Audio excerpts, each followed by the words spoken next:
Oh, yeah!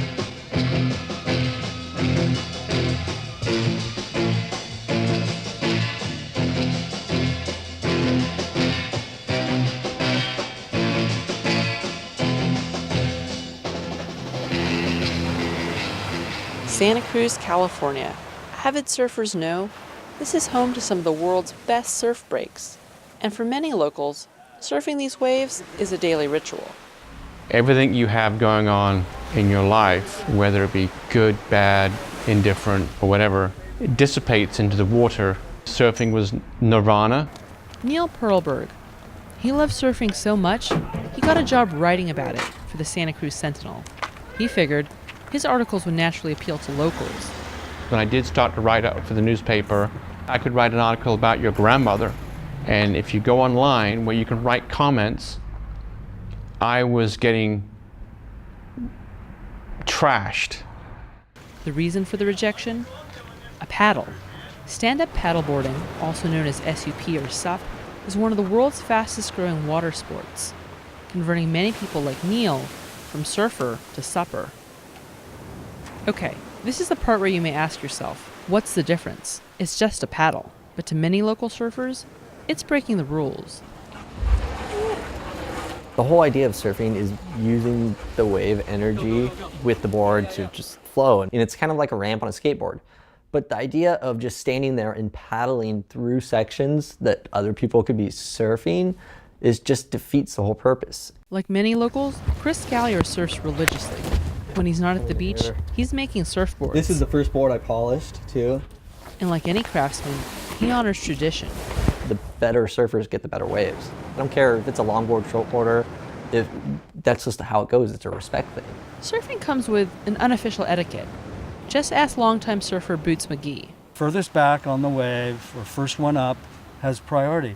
I've always wanted to say, unless you just had one, because you'll see a lot of times the same guy up on the very next set of waves. And if he's a SUP guy, he can catch anything. The main reason? A larger board and a paddle makes it easier for suppers to catch waves first.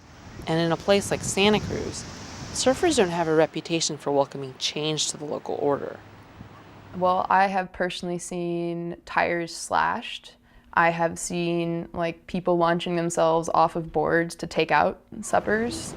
I'll be out in the posse and you'll look around and all of a sudden you see a supper coming from a distance and everybody just looks at each other and you're like, we ain't letting this guy get any waves. Longboard surfer Nicole Warden says if she sounds harsh, it's only because she's experienced the downside of run-ins with stand-up paddleboarders. I started paddling for a wave.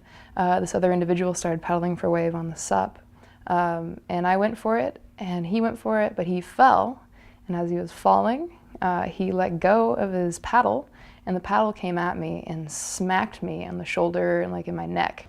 Flying paddles may be the lesser concern. At 10 to 12 feet, stand-up paddleboards are much longer and heavier than most surfboards. And when suppers wipe out, They're endangering the people around them, they're endangering themselves. They should go somewhere else and do that and be safe. but experienced suppers like Perlberg argue that surf sports have always been dangerous. People are afraid of getting hit by one. Well, there's 13 stitches, here's 26 stitches. None of them from a paddleboard, they're from a shortboard. The conflict is happening wherever there are waves. Back east, a court charged a surfer with misdemeanor assault over a nasty confrontation with a supper. In Southern California, San Onofre Beach recently issued an ordinance prohibiting supping at all but one surf break. But in Santa Cruz, the problem with stand-up paddleboarding is less about codes and more about culture. Warden and her boyfriend Scallier live in an RV parked a mile down from the beach. Pared down dwellings to accommodate their surfing lifestyle. For her and her friends like Jeff Levinson, the popularity of supping reflects bigger changes in the community.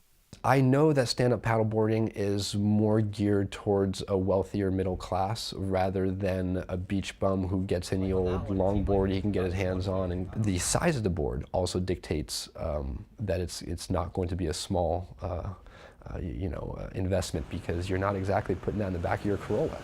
And it's not just the surf crowd that's seeing change. Silicon Valley being San Jose over the hill, some 20, 30 miles away, a lot of people have moved here from there. Those people have come over and bought houses, and Pleasure Point has made a transformation from small cottages to mega mansions, and people that are buying in to the area that way, changing the scene quite a bit, and they buy into the lineup also, the surfing lineup. But as Santa Cruz changes, some of the most familiar faces are learning to embrace new things. Now, a year and a half ago, I started taking up stand-up paddling. I kind of put it down also. I remember, in fact, people remind me, my friends remind me, oh, you said you'd never ride a wave. Well, I've ridden some waves, and it is fun. But not everyone is ready to yield. It's always a small segment, and I think in every surfing film is when is everybody just going to get along? But it's kind of like merging lanes on a freeway. You know what to do, but yet everybody always wants to accelerate and get ahead of the car in front of them, and then the car in front of them wants to tailgate them. As for Perlberg, the writer, he's neither a wealthy Silicon Valley exec nor a newbie to the local surf scene.